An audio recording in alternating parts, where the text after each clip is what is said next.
C'est l'heure des informations sur Télé Sud. Bienvenue à toutes et à tous. Tout de suite, les titres de cette édition. Au Burkina Faso, des assises nationales ont démarré ce vendredi. La rencontre doit permettre d'adopter une nouvelle charte de la transition. Autre enjeu, la désignation du président qui conduira cette transition. Une partie de la population appelle au maintien du capitaine Ibrahim Traoré à ce poste. Le Tchad a un nouveau premier ministre de transition, Saleh Kebzabo, l'ancien opposant historique au défunt président, le maréchal Idriss Déby, a pris fonction officiellement mercredi dernier. Il devient ainsi l'un des plus proches collaborateurs du fils de l'ex-chef d'État qui dirige le pays. Son portrait dans ce journal. En France, alors que la grève est levée à la raffinerie Esso ExxonMobil en Normandie, chez Total Energy, le mouvement se poursuit pour la CGT. Malgré l'accord entre la direction et deux syndicats majoritaires, la CGT est sous le feu des critiques. Des appels se multiplient pour mettre fin à la grève. Je vous le disais en titre, des assises nationales se sont ouvertes au Burkina Faso ce vendredi. Objectif, nommer un président de transition 2 semaines après le second putsch en 8 mois qui a porté au pouvoir le capitaine Ibrahim Traoré. La rencontre doit également aboutir à l'adoption d'une nouvelle charte de la transition. Mathieu Nicolas pour plus de détails. Ces hommes et femmes dans une file d'attente sont les participants aux assises nationales qui se tiennent depuis ce vendredi à Ouagadougou, la capitale burkinabé. Une rencontre qui intervient 2 semaines après le coup d'État qui a installé le capitaine Ibrahim Traoré au pouvoir dans le pays. Durant 2 jours, près de 300 personnes, acteurs politiques, membres de la société civile ou encore représentants des populations déplacées, vont tenter d'adopter une nouvelle charte de la transition. Un seul absent au rendez-vous, le capitaine Ibrahim Traoré. Le putschiste a tenu à livrer un message à l'Assemblée par la voix du capitaine Marcel Meda, un message qui trace l'un des objectifs de la transition. Mesdames et messieurs, le chef de l'État voudrait que ce processus, qui sera entamé à la suite de ces assises, soit non seulement inclusif, mais aussi et surtout conforme aux aspirations profondes de notre peuple. Dans ce message, le capitaine a également rappelé les motivations derrière son putsch, notamment la dégradation continue de la situation sécuritaire et humanitaire au Burkina Faso. Le capitaine Traoré, dès sa prise de pouvoir après le coup d'État du 30 septembre dernier, avait d'ailleurs déclaré qu'il ne ferait qu'expédier les affaires courantes jusqu'à la désignation d'un nouveau président de transition, civil ou militaire, par des assises nationales. Mais une bonne partie de la société civile et même certains membres de l'opposition burkinabé souhaitent voir le jeune militaire de 34 ans conduire lui-même la transition jusqu'à son terme. Quand on fait un coup d'État, on doit quand même avoir le courage de l'assumer. Nous sommes là, nous ne sommes pas là pour une autre personnalité. Je pense que nous allons soutenir donc le capitaine Ibrahim Traoré, le maintenir à la tête de notre nation.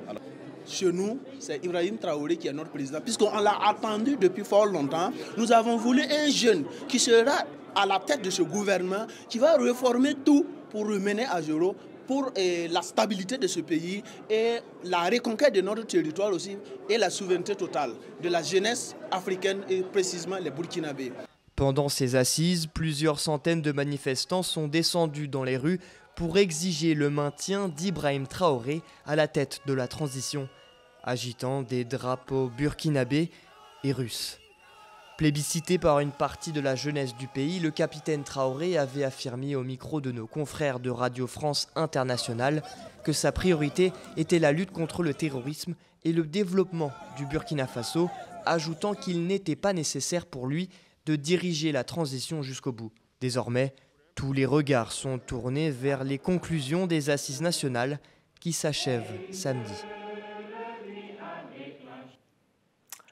Au Tchad, le président de transition, le général Mahamat Idriss Déby Itno, a nommé au poste de Premier ministre Saleh Kebzabo, l'opposant historique à son défunt père. L'ancien journaliste de 75 ans a pris officiellement la tête du gouvernement de transition mercredi dernier.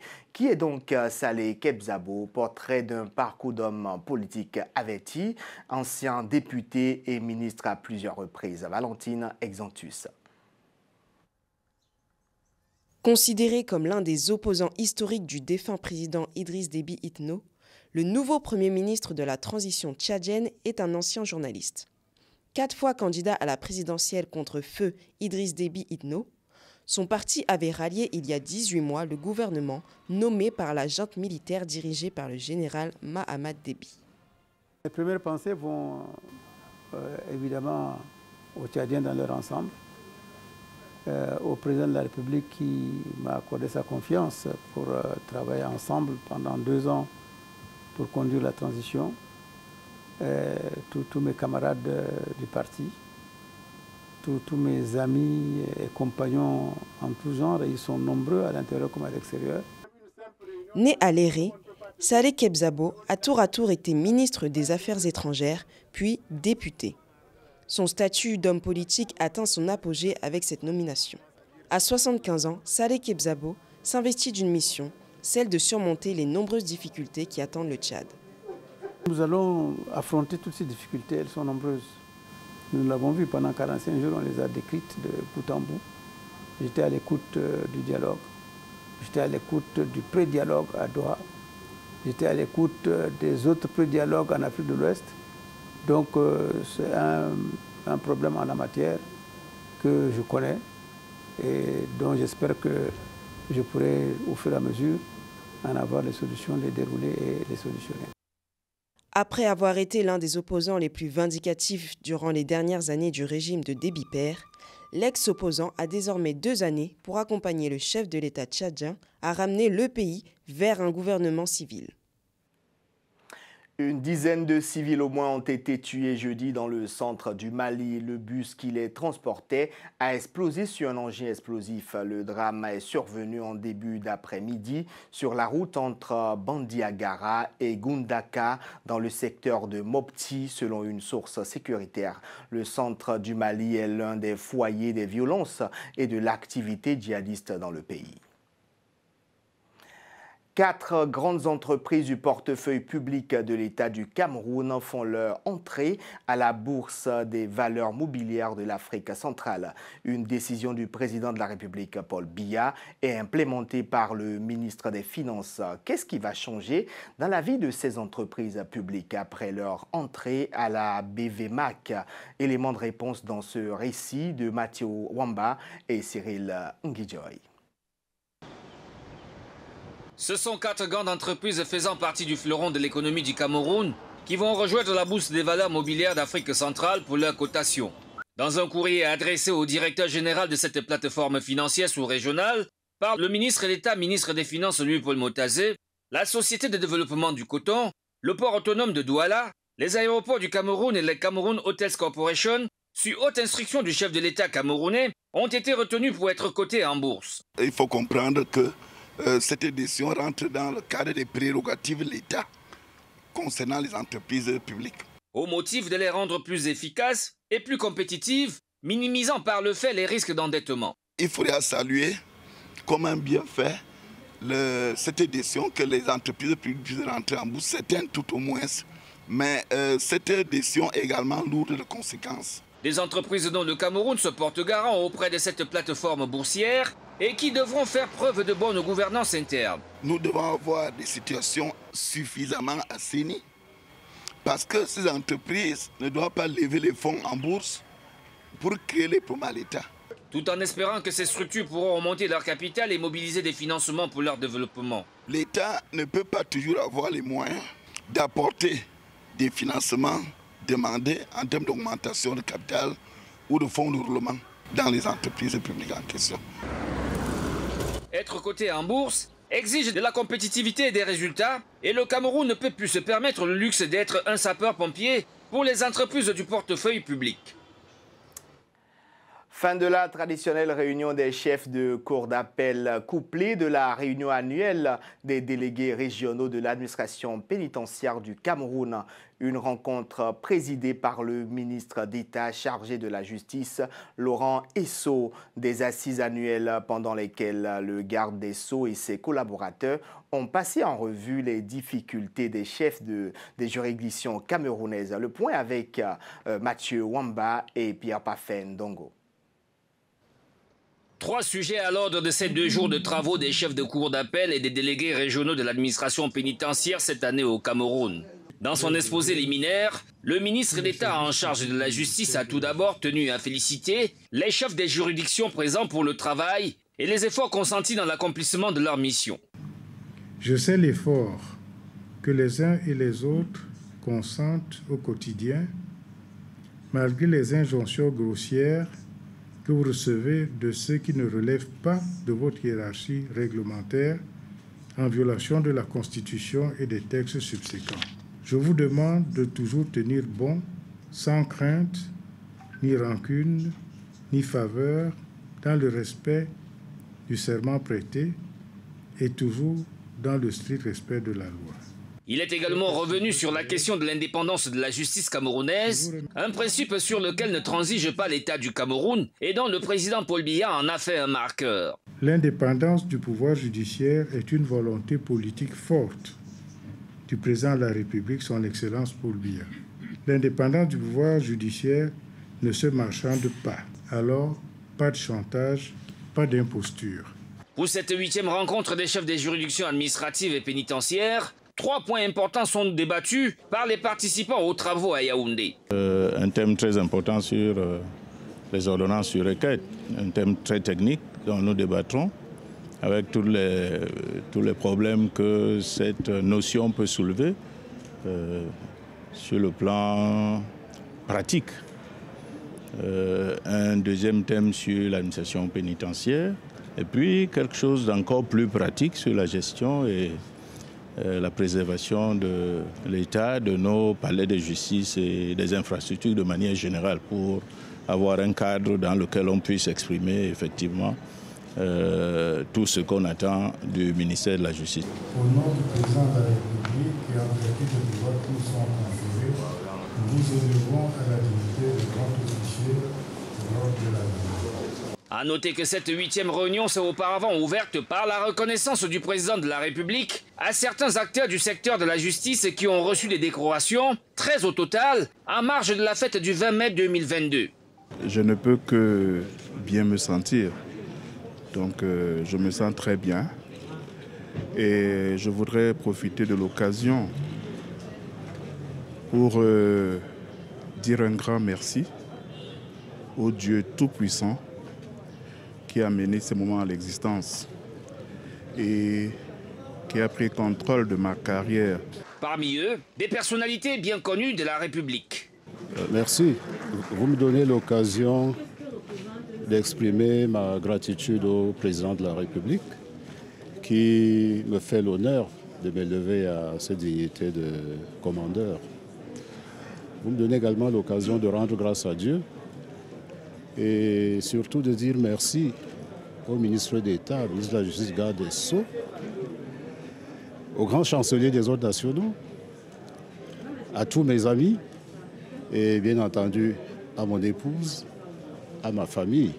Le ministre d'État en charge de la justice, Laurent Esso, attend donc une fin honorable des travaux en cours pour une justice plus efficace. Toujours au Cameroun, dans la région de Mayo-Dané, dans l'extrême nord du pays, fait face à des inondations dévastatrices. Les pluies diluviennes qui se sont abattues sur la localité ces derniers jours ont provoqué le débordement de la rivière Logone qui borde la région à l'est et dessine une frontière naturelle avec le Tchad. Conséquence, les habitants sont obligés de se déplacer en pirogue dans leur village. On écoute le ministre camerounais de l'administration territoriale. La météo dans le monde avait déjà prédit qu'il va y avoir pas mal d'inondations, mais nous étions loin d'imaginer que de l'ampleur des dégâts. Alors, les eaux ont débordé à plus d'1,5 mètre, ce qui est assez irrégulier. Et il est dit que la dernière fois que ce département a vécu un tel drame, c'était en 2012. 4 patients sont morts dans le plus grand hôpital du Bénin suite à une panne d'électricité selon les parents des victimes. Pour le gouvernement, on ne pourrait imputer cet incident à une simple coupure d'électricité. Une enquête a été diligentée et a permis pour le moment d'arrêter 4 personnes. Le drame survenu vendredi dernier a indigné de nombreux citoyens béninois, comme vous le verrez dans ce sujet signé Kevin Sonsi, notre correspondant local. De façon officielle, c'est 4 cas de décès qui sont réellement notifiés. Un vendredi noir au Centre national hospitalier et universitaire Hubert Koutoukou-Maga de Cotonou. 4 patients étant admis plus tôt dans le service de réanimation du complexe hospitalier décèdent plus tard suite à une coupure d'électricité dans le secteur où le centre est implanté. Suite à ce cas de décès, des réactions d'indignation et de colère ont fusé de partout au lendemain de ce drame. Aujourd'hui, nous ne pouvons plus et ne devons plus à l'heure là parler de coupure d'énergie dans un centre de référence qui est le CNHU. Il devrait y avoir un système où même s'il y a la coupure d'énergie fournie par une société privée, il devrait y avoir un système de relais systématique. Aujourd'hui, on parle de panneaux solaires, énergie renouvelable. Pour moi, ça devrait être une occasion où on devrait expérimenter ça au niveau de notre hôpital de référence et ne plus avoir de soucis à payer les coûts d'énergie. On investit une fois pour de bon dans ce système et on sait qu'il y a des services qui ont besoin de ça. La réa, l'urgence, la salle d'opération et la salle d'accouchement. Défaillance du groupe électrogène, manque de carburant pour alimenter le générateur ou encore la coupure de l'électricité au centre hospitalier. Chacun donne ainsi son hypothèse sur ce drame qui a endeuillé la population béninoise.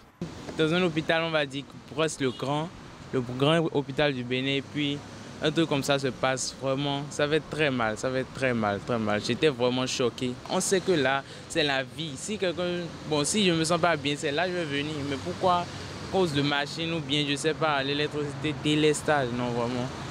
On doit prévoir, on doit prendre des mesures très grandes pour sécuriser l'hôpital. Et puis, bon, la prochaine fois, on espère qu'il n'y aura pas ce genre de cas. Vraiment, délestage, non. Plus jamais. Le Centre national hospitalier Hubert Koutoukou-Maga de Cotonou dispose des équipements de dernière génération, faisant de lui un centre de référence dans la sous-région. Mais la perte en vies humaines enregistrée ces derniers jours suite à une coupure d'électricité expose le centre à tout genre de critiques. Pour servir de leçon dans cette nouvelle dynamique d'un Bénin qui veut continuer à se révéler au monde, les premiers responsables ont été interpellés. En France, alors que la grève est levée à la raffinerie ExxonMobil en Normandie, chez Total Energy, le mouvement se poursuit. La direction et 2 syndicats majoritaires ont annoncé la signature d'un accord salarial, accord rejeté par la CGT, dont les responsables ont quitté la table de négociation.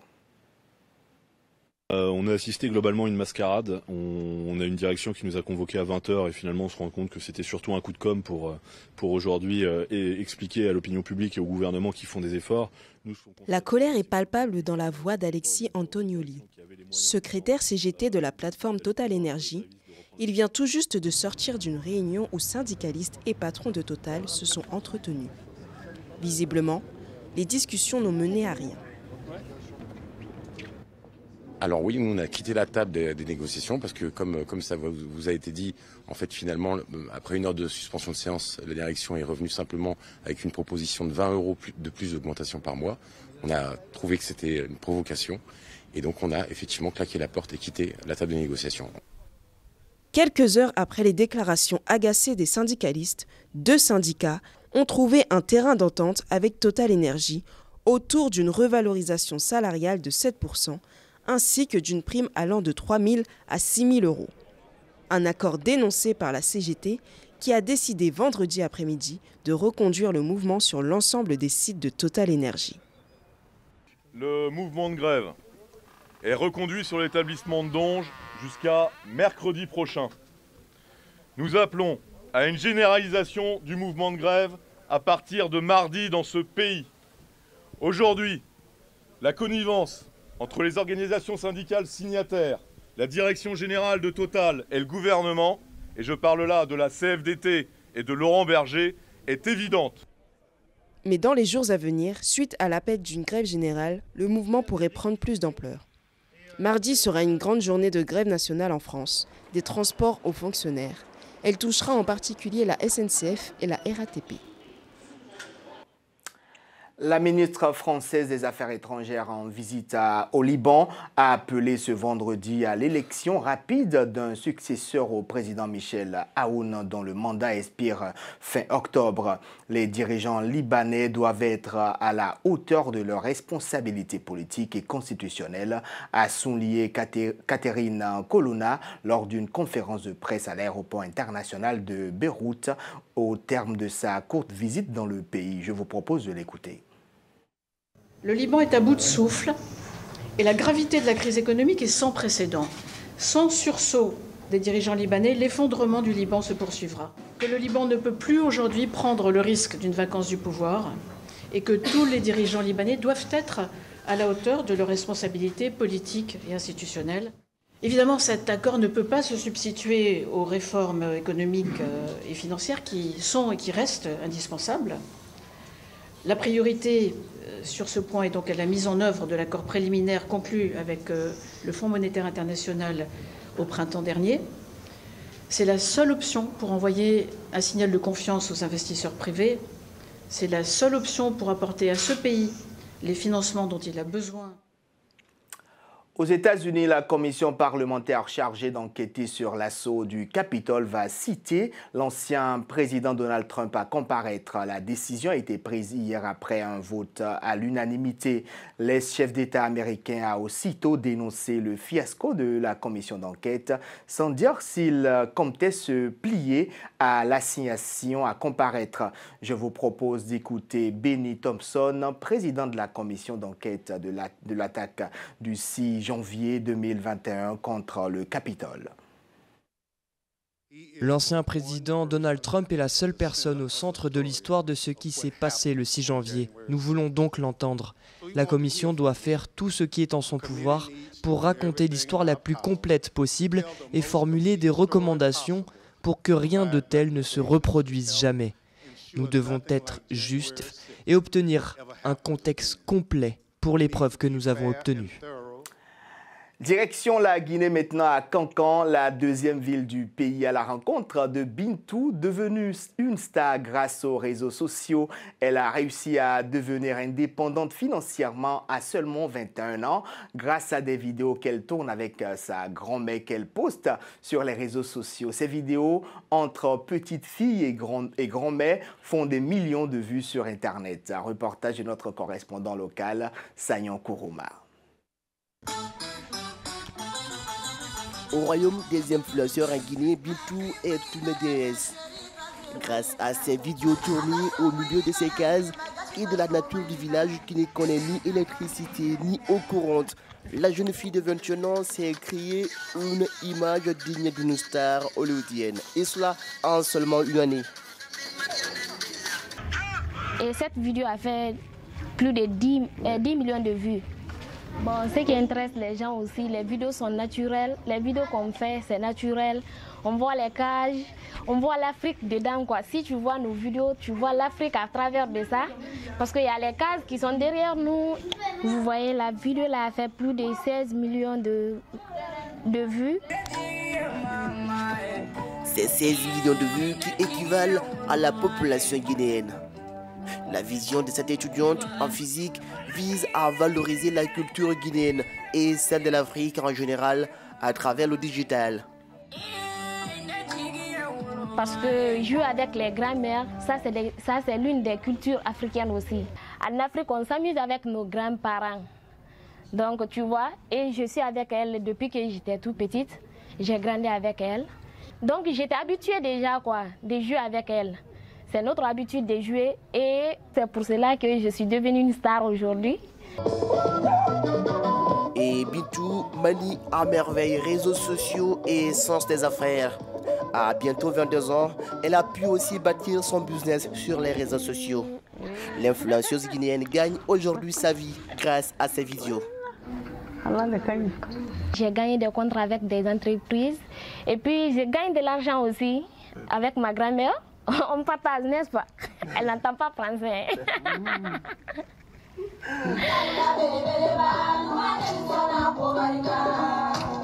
Ces courtes vidéos totalisent plus de 80 millions de vues.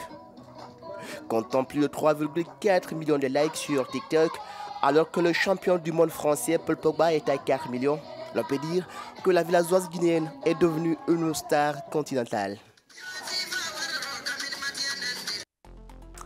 Bintou, la jeune star des réseaux sociaux. Voilà, nous sommes à la fin de cette édition. Merci de nous avoir suivis. C'est le week-end, reposez-vous et surtout continuez à vous informer en regardant Télé Sud. Au revoir.